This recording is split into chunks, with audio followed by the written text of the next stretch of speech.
यह कहानी है एक श्याम नाम के लड़के की, जिसने अपने बचपन में बहुत दुख देखे थे और उस बुरे अतीत के बारे में सोच सोच कर वह हमेशा परेशान रहा करता था।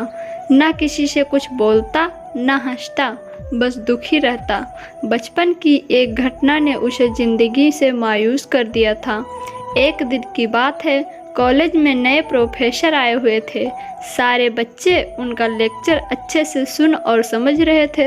वे उनके पूछे हुए सवालों के जवाब भी दे रहे थे, लेकिन श्याम अकेला ऐसा छात्र था जो इतने सारे खुश बच्चों के बीच में चुपचाप और गुमसुम बैठा हुआ था।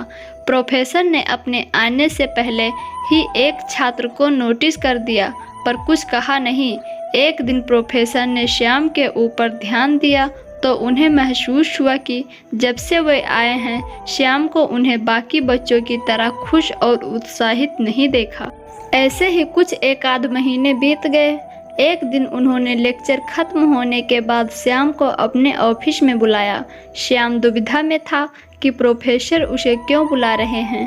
ऑफिस में पहुंचने पर प्रोफेसर ने उसे बैठने को कहा और बैठते ही उन्होंने पूछा, क्या बात है, तुम हमेशा उदास क्यों रहते हो? किसी चीज को लेकर परेशान हो क्या? अगर चाहो तो तुम मुझ पर भरोसा कर सकते हो। श्याम थोड़ी देर सोचकर हिचकिचाहट भरी आवाज में धीरे से बोला, सर, मैं अपने अतीत को लेकर परेशान रहता हूँ, जिसकी वजह से मैं अपनी ज़िंदगी नॉर्मल तरीके से नहीं जी पा रहा हूँ। प्रोफेसर ने श्याम को अगले दिन अपने घर डिनर पर बुलाया। श्याम ने सिर झुकाकर हामी भरी और अगले दिन श्याम प्रोफेसर के घर जा पहुंचा। कहानी के बारे में अपनी राय जरूर दें और अगर आपको इसका दूसरा पार्ट चाहिए तो प्लीज़ कमेंट में हमें ज़रूर बताएं।